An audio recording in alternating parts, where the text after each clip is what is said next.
seeing as you're in the ring and The Fiend was burnt to a crisp at TLC last Sunday, I figured I'd see what kind of things you had going on here in the Funhouse. I see Huskus the Pig over here. A little heavier than I thought, you know. He kicked the puppet.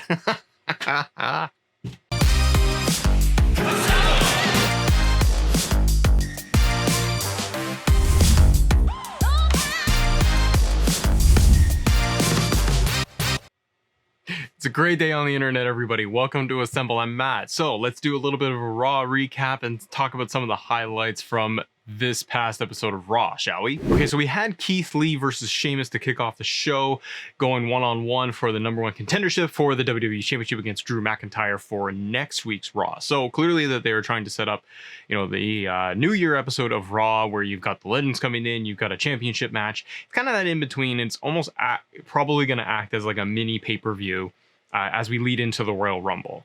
So, guys, in this match, we did have Keith Lee go over and beat Sheamus, Spirit Bomb, 1, 2, 3, and now we are going to get Keith Lee versus Drew McIntyre, WWE Championship, next week on Raw. This is going to be good. It's going to be a solid match. I don't really think that Keith Lee is really going to win. There's really no reason behind it unless they want to just drastically change things and shock everybody. It doesn't seem like something that they're going to do. They haven't done enough lately to build up Keith Lee, which is a real shame. There has been all the conversation and talks that Vince is not happy with Keith potentially sending him to NXT for more development along with other superstars. That's been kind of the word going around anyways, but clearly they do favor him enough because they're putting him on TV every week and they're giving him a championship match. What I'd like to see is that this sets up something else. I hope it's not just going to set up Sheamus attacking Keith Lee at the end of the match next week to set them up for like a Royal Rumble match or anything. But if Keith Lee doesn't get any advantage over in this match against Drew, if it's not close, then I don't really know what it does for Keith Lee. It's going to put him back a step. He won't be in favor to win the Royal Rumble or anything like that. So having this championship match is tricky in my opinion because it could do some damage to Keith Lee if they're not being careful with it. Now we did get that Firefly Funhouse segment where Randy Orton just beat up everybody and all the puppets. He threw him through the window. He threw the bird through the window. Like, that was hilarious. I know they're trying to go for a serious tone here of Randy going into the Funhouse, talking to Alexa Bliss in the ring. This set up for what their main event was going to be at the end of the show. Okay, Ricochet versus Ali. I want to talk about this because we have Ricochet. They covered his segment that he did on Raw Talk from the previous week, where feeling like he needs to do more. He needs to show more aggression, basically, to try and fight Ali and Retribution. I don't really know if we got that in this match. Solid match. I wish Mustafa Ali did a little bit more. But I get that he's a heel, so they want to keep him a little bit more grounded. And what I mean is, like, I like to see more high flying. These two can go. These two are friends. They could do a ton of stuff together. And I feel like it just didn't quite do enough. And I wanted to see more aggression from Ricochet. What we did get, though, that was really awesome was a great sequence towards the end of the match of Ricochet basically doing all of his high flying moves to take out Retribution and be able to avoid all of them. Mustafa Ali got the win in this match. You know, they were trying to set it up so that Ali is asking Ricochet to join Retribution and Ricochet rejects the offer. It's a good match. It was a solid match. But again, I'm like, okay, so they're probably going to continue this thread into Royal Rumble. I just don't know what else you're going to do with Ricochet other than have him join Retribution. And then what? Retribution isn't attacking anybody else. They're not focused on anybody else. And this is a departure from where they started. They started off as wreaking havoc on everybody on WWE TV from SmackDown to Raw, now just Raw. And now they're just focusing in on Ricochet. It's good that they're focused on it, but I don't get what the end game is going to be for this feud other than trying to get Ricochet to join Retribution, or they're going to try and put Ricochet over and finally give him the big win over Retribution. But I think Ricochet needs a little bit more. He wants to show more aggression. He showed great speed, high flying capability, all that stuff in this match. But I feel like he needs more to be able to sink his teeth into, and they need to do more with him. Not sure what it is yet, guys. Let me know what you guys think. Quick little note too, that was one of the little segments that I wanted to be able to highlight, is that they are going to have the Women's Royal Rumble match as well as the men's. Nia Jax officially enters into the Royal Rumble. I haven't had any picks yet. We're going to do a predictions episode covering both the Women's Royal Rumble match, who might win, as well as the men's. I'm very interested in the women's Rumble match to see who would win. Charlotte's kind of on my high list right now, to be honest, or it's going to be Bailey. Those are my early predictions. But, anyways, they're starting early, which is really nice to see that both on the women's side and the men's side, people are talking about the Rumble. And this is refreshing because in previous years, we've had it where they don't talk about the Rumble until like a week or two before, in terms of actual superstars talking about them getting into the Rumble and then wanting to win it. So I like that they're doing this a lot earlier than they used to. Okay, so we did have probably one of the bigger segments of the night is Miz and John Morrison sitting backstage. Miz lost his match earlier in the night, so he against Grand Metalik, so he's all kerfuffled and he's all like down in the dumps because he actually lost, and he lost to someone very low on the card. So he's all disheveled and broken down. He's sitting on the steps with Morrison. And then Miz gets handed the Money in the Bank briefcase. So apparently WWE officials looked at the contracts and the rules and stated and figured out that Miz is the rightful owner of the Money in the Bank briefcase, that technically he didn't cash in because Morrison did it on his behalf. So now we have Miz. He got super excited and he did the giant celebration on the steps with Morrison. He is now back to holding the Money in the Bank briefcase. This has been kind of all over the place, guys. This has been like back and forth with Otis to Morrison, a sloppy cash in. Now they're trying to do kind of a reset with the Miz getting the briefcase back based on a technicality. It just doesn't, I don't care enough. Like they need to now, if they really want to make Miz Money in the Bank contract holder, they need to do more. They need to build this guy up. If they want him to be serious as a contender for the championship, like you've got to do way more than what they've done with him in the previous months. I think that you need Morrison to turn on Miz, frankly, and get them to feud up until WrestleMania. But maybe it's going to be that Morrison actually causes Miz the cash in and causes Miz to lose when he inevitably does cash in.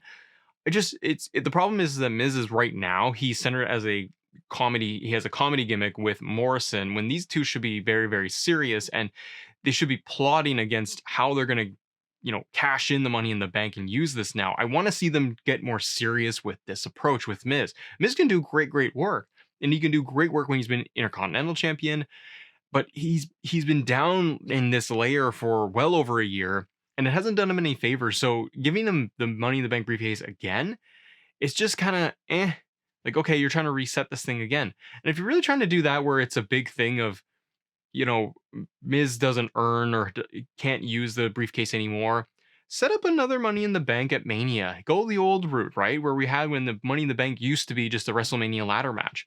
Go that route, put Miz in there, create a whole tournament for it, get 6-7 guys and put them in a ladder match. And that at least sets up, a big Mania match for them. But instead they're going to go down this path. Because you could have told the story with a ladder match and a Money in the Bank at Mania of how centered around Miz, trying to say that he never lost and he's got good motivation. Instead, he just gets handed the briefcase back on a technicality. So Miz is right, and we're all left to sit there and go, okay, when is he going to cash in again? And he's not going to win unless there's just some giant snowball of a mess going on for the cash in. Okay, the main event segment is what I really want to talk to you guys about. We had Orton and in the ring with Alexa Bliss, the main event scene where Bliss is trying to egg on Orton to get him to basically light her on fire. She takes a gas can, she takes matches, and she puts it in front of Orton on the ground. She stands in the middle of the ring, then she lies down in the middle of the ring, waiting for Orton to do it and just trying to push him. She calls him a little bitch, and then just keeps pushing Orton. She douses gasoline in the circle on the ground, trying to convince him to do it, doing a whole trail of gasoline from Orton to Bliss. That's still not getting him to do it. She then douses herself in gasoline. It was really good in terms of just what they're doing with the theatrics. Like, Alexa Bliss is very good in this role. Orton is doing really, really well, I find, considering that it's kind of silly because there's Funhouse and Bliss is kind of this Harley Quinn thing. You got the Fiend looming in the background, but it's good work by both of them. So Orton starts talking back to Bliss that he will do it, that he's going to do it. And then we have the lights. As soon as it kind of looks like Randy is actually going to do it, the lights trigger, you get a little bit of the Fiend. And then as it's all pitch black, Orton is standing there, and they probably did some pre-film here where you have Orton lighting the match in the dark. and it starts to burn down. And again, it was a very good visual. It's a very good effect. And then it goes off the air with everything going to black. So they don't show Orton lighting Bliss on fire, obviously. They don't really indicate whether he did it or not, but they showed him smiling and holding the match as it burns out. So with the show going off the air this way, I mean, it sets up for next week, which is great. You're probably going to end up with a Royal Rumble match or a return of The Fiend. They're either going to have a match together, because Bliss is just constantly talking about Fiend coming back and taking out Orton and getting retribution and everything he did. They're either going to do an actual match at the Royal Rumble, or it's just going to be Randy's in the Rumble and gets eliminated by The Fiend with just giant theatrics and fire and all this stuff. And then that could set up a Mania match between the two of them where The Fiend might go over. We'll see. I thought the main event was good. I thought it was a good segment to go off the air. It leaves people wondering and asking questions, which is something that WWE just doesn't do very often. So I like that we go off with a little bit of mystery and intrigue going into next week.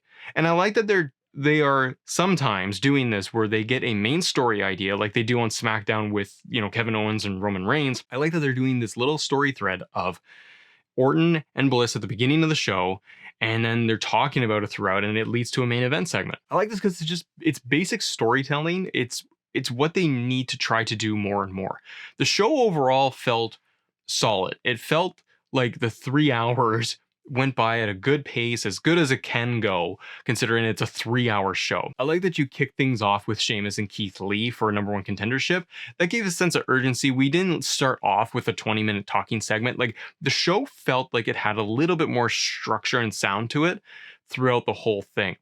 And again, I thought that the majority of the matches, and even some of the stuff that we didn't talk about tonight, like Asuka and Charlotte and all of that, I think that what was nice is that they are trying to hit these main story beats throughout the show instead of a ton of filler. Matches are starting to, at least tonight, they all kind of had meaning, and they all had a little bit of their storyline behind it. So there was some motivation. I mean, you have Angel Garza with R-Truth for the 24/7 title. Angel Garza's trying to give a rose to Charlie or something. But now he got run into with R-Truth, so Angel Garza is now going to be in 24/7, I guess. And guys, correct me if I'm wrong, but in that segment was like Viking Raiders running through there. I couldn't really tell, but I swear I saw them, which I'm like, oh, they're not a tag team anymore. They're done. So again, we got some good stuff leading up to next week. Next week for the New Year's special and all of that, we've got, the legends coming back. We got Hogan and Flair and Big Show, and that's going to be just kind of probably some in-ring segments. You get Hogan's music, so you're going to get a little pop there. There's a lot of conversation online, and I don't disagree with it, that relying on the legends at this point, it's kind of just, we've seen it. It's the same old tropes. We've seen Flair a ton. We have seen Hogan enough too. Big Show is great. He's a great talent, but there's nothing there other than unless we're going to get a match of Big Show. So we need to see something happen with these legends for this Legends night. Otherwise, it's just going to be kind of some talking segments and some backstage stuff and them interacting with each other. It's not going to be much of anything. What will be nice is that if they continue this Randy Orton Fiend story, keep things going. I don't know how they're going to write that, where they had the match at the very end of the night and Orton was going to light Bliss on fire. I guess they can easily just write themselves out by just saying that Bliss, rolled out of the ring, or Randy just didn't do it. He just threatened to do it. So he's trying to get the Fiend in there. So he's destroyed the Funhouse. He's threatening Bliss. He's trying to do everything he can to try and bring Fiend back if they're going to do that. And again, it's a good piece of storytelling. Having Keith Lee as #1 contender, like I said at the beginning of the show, it's good. It's good to see Keith Lee in there. I just worry that you're going to get somebody fresh and new like that. He's going to lose to Drew, and then there's nothing left. Unless you want Keith Lee to win the Rumble, I don't know what else you're going to do with him, and that's going to really matter that much. Let me know what you guys think. What did you think of tonight's Raw? Did you think it worked for you? I thought the pacing was pretty good. I thought it was a stronger show than we've had in previous weeks. And again, I thought the 3 hours was pretty decent. It didn't go too long and drag on too long like we've had in previous weeks. Some weeks are just a slog, and it's just impossible to deal with. Anyways, guys, thank you so much for watching. Let me know in the comments below what you thought about this week's episode of Raw. Let me know if you guys want to see a SmackDown recap as well. We're just kind of taking the Raw pieces and we're condensing them down a little bit, give you kind of just the main pieces. I'm interested to see where these stories go leading up to the Royal Rumble and our Royal Rumble predictions episode that will come up later down the road. Maybe we'll do some Royal Rumble highlights too. Mess around a little bit. Thanks so much for watching, guys. As always, thank you for assembling with us. See ya.